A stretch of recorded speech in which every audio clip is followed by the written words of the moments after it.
여러분 안녕하십니까, 강신엽 변호사입니다. 요새 희망퇴직 얘기가 자꾸 나오고 있는데요, 여러분들 중에서도 또 희망퇴직 요새 뭐 해야 되는 분 계십니까? 아니면 희망퇴직 하신 분 계십니까? 말이 희망퇴직이지 이게 뭐 강제로 쫓아내는 건데, 사실 그냥 이름을 그렇게 붙이고 나서 거기다가 보상을 좀 해준다는 거 아니겠습니까? 근데 문제는 제가 이제 희망퇴직을 얘기하기 전에 희망퇴직 하시는 분들 꼭 명심해야 될 게 있어요. 웬만하면 안 해야 된다. 첫 번째, 버틸 수 있으면 버티라, 이렇게 말하겠고, 버틸 수 없어서 나온다 그러면 그 뭐 자녀 그 임기에 남은 기간에 그 다음에 뭐 몇 퍼센트 해가지고서 이제 한꺼번에 일시불로 돈을 지불하잖아요. 근데 이제 은행 같은 데는 좀 더 나아요, 돈이 많으니까. 그런데 또 이제 제조업은 지금 뭐 견딜 수 없어서 망할 지경이어서 내보내는 거기 때문에 제조업은 좀 박해요. 근데 어쨌든 간에 이제 얼마를 받아요, 목돈으로. 근데 이 목돈은 함정이 있는 거예요. 여러분들이 다 아시다시피 연금을 받을 때도 목돈을 안 받고 달달이 몇백만 원씩 받잖아요.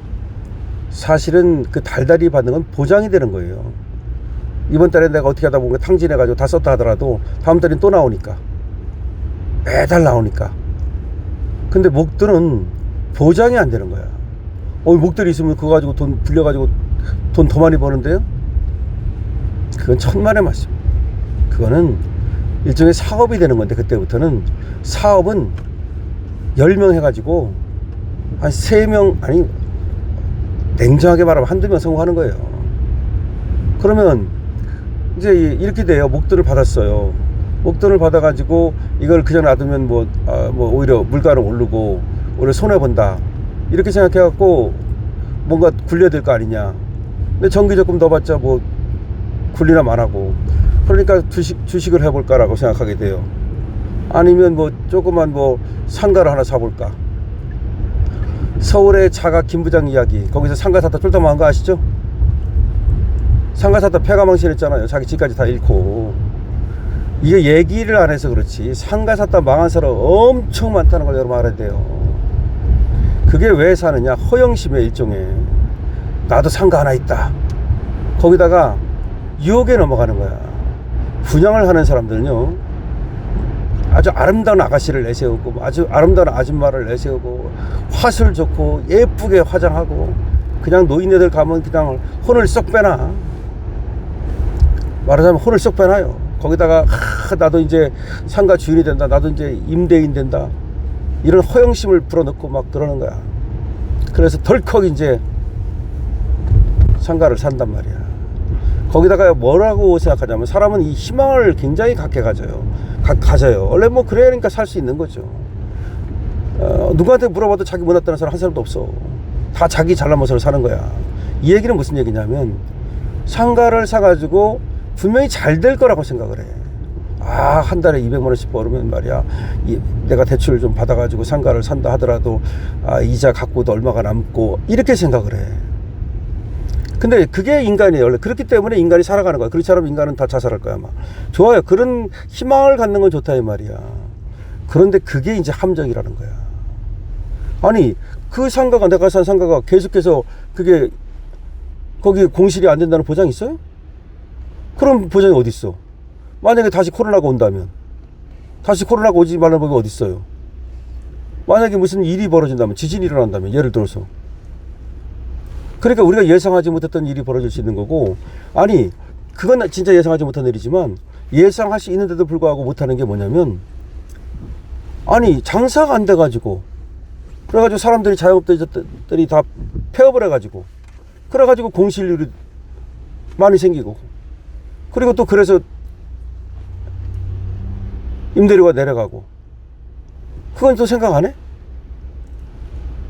다시 말하면 우리 인구가 줄고 있다는 건 어마어마하게 중요한 얘기예요. 그리고 정치가 불안정하잖아요. 한마디로 정치가 개판이잖아. 이게 정치입니까 이게? 이런 나라가 어디 있어요 지금. 사업부를 압박하고 막 그냥 거의, 이 나라는 지금 뭐 자유시장 경제가 무너지고 있어요. 원래 자유시장 경제가 될 때 꽃이 피는 거예요. 서로 경쟁을 하고 막 서로. 미국은 지금도 그래서 미국이 강한 거예요.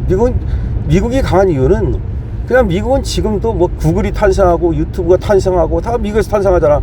뭐 지금 제미나이가 탄생하고 챗GPT가 탄생하고 다 미국이잖아. 다 미국. 새로운 사람이 태동하고 막 우리는 아무것도 없어요. 이제 다 그전에 반도체 만들어가지고 이제 지금 먹고 사는 거고 자동차 쪽 먹고 사는 거고 새롭게 탄생하는 업이 뭐가 있어. 우리가 주도할 수 있는 게 아무것도 없잖아. 로봇도 우리는 중국한테 떨어져. 로봇 산업, AI 산업은 중국한테도 떨어진다고. 그러니까 우리가 새로운 어떤 산업을 주도할 만한 게 없어요, 실제로. 자, 그렇기 때문에 이제 지금 이렇게 또 희망퇴직을 하는 건데, 여기 보니까 현대제철이 또 그 자회사 현대스틸파이프가 희망퇴직을 단행한다고 올라왔어요. 현대제철이 무너지고 있다는 얘기예요. 자회사 현대스틸파이프가 희망퇴직을 실시하는데 일단 19일부터 26일까지 희망퇴직 신청자를 받겠다. 정년까지 남은 잔여 기간에 따라 연봉 50%를 주겠다. 이게 굉장히 솔깃하거든. 이것 때문에 말씀을 드리는 거야. 내가 정년이 10년 남았어. 그러면 그 잔여 기간 기본급의 50%를 준다는 거야. 그럼 내가 기본급이 500만 원이야, 예를 들어서. 그러면 250만 원씩 한 달에. 그러면 1년에 3천만 원. 그러니까 10년이면 3억이 되겠네. 3억을 준다는 거야. 그럼 3억을 한 손에 쥐게 돼, 이제 내가 그만두면. 솔깃하지. 직장 다니면 100%를 받는데 안 다녀도 50%를 받는다? 야, 그럼 나는 이 돈 갖고 나가가지고서 나는 다른 데 다니면서 또는 다른 일 하면서 이 돈 굴려가지고 뭐 좀 돈을 벌어봐야 되겠다. 아니 뭐 잘하는 사람은 그렇게 할 수 있겠죠. 능력 있는 사람이야 뭐 1억 갖고도 뭐 떼부자 될 수 있는 거. 그러니까 그거는. 근데 그런 능력이 없는 사람들이 뭐 그거밖에는 할 줄 아는 게 없는 사람들이 그거 좀 받고 나와가지고 받고 나오는 것까지는 뭐 본인이 결정할 문제입니다. 저는 어쨌든 근데 무조건 나오는 건 아니다라는 말씀을 드리고, 받고 나와가지고서 그거 가지고서 뭐 주식 투자를 해가지고 떼돈을 벌어버리겠다. 뭐 어쩌저쩌고 뭐 아니면 뭐 치킨 가게를 하나 내겠다. 현대제철이 이렇게 왜 지금 그 자회사가 희망퇴직을 하느냐를 생각해 보세요. 지금 현대제철이 포항제철이고 뭐고 간에 큰일 났어. 철강산업은 살아날 수가 없어요. 살아날 수가. 철강산업은 지금 관세가 50%예요. 제우 우리가 그 돈 엄청나게 미국에 퍼주기로 하고 자동차 관세 내린 거야. 15%로. 그것도. 철강은 그대로 50%야. 그럼 어떻게 이게 50%씩 내고서 이게 이 기업이 지금 번창할 수 있겠냐고. 뭘 유지는 모르겠어. 어떻게 그냥 간신히 해가지고 현상 유지를 할 수 있을지 모르지만, 그러니까 규모를 줄일 수밖에 없는 거죠. 미국이 그럼 왜 철강에 그렇게 엄청난 관세를 때리느냐, 이걸 우리가 알아야 돼요. 미국이 지금 생각하는 게 뭐냐면, 철강이 원래가 산업의 쌀이잖아요. 우리가 밥 먹어야 사는 쌀이 제일 중요한 거죠. 산업에서 제일 중요한 건 쌀이야. 쌀. 그 쌀이 뭐야? 철강이야. 원유도 중요하지만 그건 그 다음 문제고, 철강이 있어야 뭘 만들 거 아니야. 그래서 우리가 포항제철을 만들었기 때문에 또 현대제철도 마찬가지고, 이런 것 때문에 한국 제조업이 그렇게 발달할 수 있었던 겁니다. 근데 미국이 이 철강업이 다 죽었어요. 옛날에 카네기가 이 철강 왕 아니에요. 철강 왕. 여러분 들어봤잖아. 카네기라고. 철강 왕이잖아, 그 사람이. 왕 앞에 철강이 붙는다고. 철강 왕이라고. 그게 미국이었는데, 미국이 제조업이 추락하면서 이게 다 죽었거든. 그러다 보니까 미국이 무슨 문제가 생겼냐면, 이런 걸 다른 나라들에 의존을 했었어요. 그런데 중국이라는 나라가 등장을 하고 하면서 이게 가만히 있다가는 지금 미국이 이게 제조업이라든지 또 군사적으로도 철강 산업을 일으키지 않으면 다른 나라에 의존하다가 이게 큰일 나겠다 싶은 거야. 그래서 트럼프가 철강 산업을 키우겠다고 생각한 거야. 다시 미국을 철강 제1의 나라로 만들겠다는 생각하에 다른 나라에다 관세를 그냥 때려버리는 거야. 다른 나라에서 우리 나라에 수출 못하게 하려면 미국 와서 해라 이거야. 그것도 또. 그러니까 미국의 철강 산업을 키우겠다는 야심찬 의도가 들어있어요. 그래서 철강 키우고 지금 뭐 조선업 키우겠다고 난리 떨잖아요. 지금 조선업 키우고 배 만들겠다는 거야. 이제 트럼프가 뭘 발표했냐면, 지금까지 없었던 최대 항공모함을 만들겠다. 지금까지 항공모함보다 규모가 다른, 역사상 없었던 최대 규모의 배를 만들겠다고 발표해버렸어. 그러니까 이제 배를 만들려는데 원래 배를 만들 수 있는 지금 능력이 안 돼, 미국이. 그러니까 지금 배 만들려고 일본 들어와라, 뭐 한국 들어와라 난리 떠는 거 아니야. 철강도 마찬가지고. 근데 이제 반도체는 그럼 왜 봐주느냐, 그걸 알아야 돼. 반도체는 아직은 관세를 안 때리잖아요. 그거 이상하잖아요. 왜 자동차는 관세를 때리는데 반도체는 안 때릴까? 반도체는 미국이 아직은 반도체를 만드는 나라가 세 나라밖에 없어요. 대한민국, 대만, 미국이에요. 일본은 옛날에 반도체 잘 만들었는데 지금은 이제 안 만들고 못 만들고, 우리나라, 대만, 미국이야. 미국은 그래도 이제 반도체 못 만드는 건 아니에요. 지금 만들고 있어요. 그런데 어떤 생각을 했냐면, 반도체는 자기네들도 지금 어느 정도 하고 있고, 그 다음에 급속하게 그렇게 뭐 하기가 삼성하고 TSMC가 워낙 대단하기 때문에 TSMC가 파운드리 반도체의 70%를 점령하고 있어요.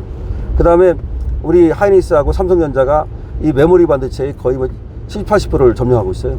그러다 보니까 갑자기 뭐 이렇게 여기를 죽여가지고서 미국 반도체 기업을 키운다, 이거는 좀 어렵다고 본 거야. 그럴 필요도 없다고 본 거고, 미국도 어느 정도 반도체 기업은 있고.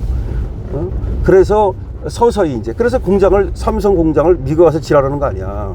그런 식으로 삼성 공장을 미국 와서 지랄하는 거 아니야. TSMC도 마찬가지야. 하이닉스도 마찬가지야. 그런 식으로 이제 해가지고 반도체는 확보를 하는 거예요. 자, 그것이 이제 트럼프의 세계 전략이라는 거지. 자, 그렇기 때문에 결과적으로는 우리나라 이 현대제철 같은 경우, 포항제철 같은 경우, 뭐 하여튼 제철 산업은 살아나기가 쉽지가 않아요. 그렇다고 죽일 수도 없어. 이거는 아까도 말했지만 산업의 쌀이기 때문에 이 철강을 우리가 지고 있지 않으면 나중에 다 의존하게 되면은 걔들이 철강값 막 올리면 어떡할 거야? 어? 그러면 울며 겨자 먹기로 지금 중국산 철강이 우리나라 막 싸게 들어가지고 우리나라 철강업이 상당히 곤혹을 겪고 있는 건데, 얘들이 우리가 철강 못 만들면 중국이 막 올려버려요. 이제 우리가 못 만들어봐. 이 새끼들 철강 못 만들지? 야, 철강 값, 야, 두 배로 뛸게, 세 배로 뛸게. 사갈라면 사고 말라면 말어. 그럼 안 사고 못 할 거야. 그럼 제조업이 다 무너지는 거고, 이제 그렇게 되는 거지. 어떻게 보면요, 지금 우리가 제대로 하지 않으면 제조업 다 무너질 것 같아, 솔직히 얘기해서. 그래서 지금 현대제철이 이렇게 이제 희망퇴직을 하는데, 현대제철뿐이 아니야. 금융회사도 그렇고 지금 희망퇴직 난리가 났는데, 하여튼 희망퇴직 해가지고서 나왔을 때 여러분들 중에서 혹시 또 강신업 TV를 듣는 사람들이 많으니까, 여러분들 중에서 희망퇴직하는 분들도 있을 거고, 뭐 아들이 희망퇴직하는 사람들도 있을 거고, 하여튼 뭐 그러면 하여튼 간에 좀 희망퇴직을 안 할 수 있으면 하여튼 안 하는 게 좋고, 근데 뭐 어쩔 수 없으면 해야죠. 근데 그때 목돈을 받는 게 굉장히 위험한 것이다. 차라리 이거를 갖다가 연금식으로 이렇게 받는다면, 국민연금식으로, 그러면 이거는 어느 정도 생계가 안정되고 애들 학자금이라든가 이런 것들이 이제 다 문제가 해결됩니다. 그런데 이 돈을 받았고 나왔다가, 애들은 지금 중학생인데 뭐 한 3억 4억 받았고 나왔어. 받을 때는 좋지. 홀딱 까먹었어. 그럼 애들 어떡할 거야? 어떻게 대학 보내고 뭐 어떡할 거야? 그래서 이제 어떻게 하느냐면, 어느 회사 같은 경우는 학자금을 준다는 걸 조건으로 걸어. 희망퇴직 하면서 애들이 이제 대학 가면은 뭐 고등학교 가면 학자금을 주겠다, 이걸 희망퇴직 조건으로 걸은 그런 데 회사도 있어. 그건 그러나마 낫지. 홀딱 까먹더라도 그거 받아가지고 애들 가르칠 수는 있으니까. 근데 어떤 회사는 그냥 한 번에 딱 주고 말아. 귀찮으니까 이제. 그런 것도 잘 살펴야 돼. 그러니까 이제 학자금 같은 건 또 주는지 뭐 어떤 여부 계산을 좀 잘 해야 되고, 하여튼 간에 받았고 나왔다 그러면 정말 잘해야 된다. 자영업 차리는 건 거의 자영업은 차리면 안 돼. 예를 들어서 내가 특별한 기술이 있다, 나만이 할 수 있는 기술이 있다, 그럼 상관없지. 그 기술을 가지고 하는 거니까. 그래도 변호사가 괜찮다고 하는 이유가 뭐예요? 변호사는 아무나 못하니까. 그래서 변호사가 그래도 딸라고 난리 떠는 거 아니야. 의사가 뭐야? 국가에서 허가낸 자격증이니까. 그러니까 난리 떠는 거 아니야. 근데 국가에서 허가낸 거 아니다. 아무나 할 수 있는 거다. 통닭집. 아무나 할 수 있는 거다. 커피. 이거는 진짜 잘 생각해야 된다. 그건 두 말 안 해도 여러분 아실 거예요. 하여튼 그래서 희망퇴직이 지금 많이 일어나고 있고, 뭐 등등등등, 아까 뭐 우리나라 제조업도 얘기를 했지만, 여러분들께서 좀 강신업 TV를 보시는 분들은, 여러분들, 그리고 또 여러분들의 자녀들, 또 여러분들의 뭐 그 주위 사람들, 친구들, 친지들한테 하여튼 간에 좀 서울 자가 김 부장 이야기, 거기 상가 샀다가 한마디로 지읒댔잖아요. 그거 좀 남의 일이 아니다 라는 것을 좀 인식하시면 좋겠습니다. 강신업 TV입니다. 좋아요, 구독 부탁드립니다.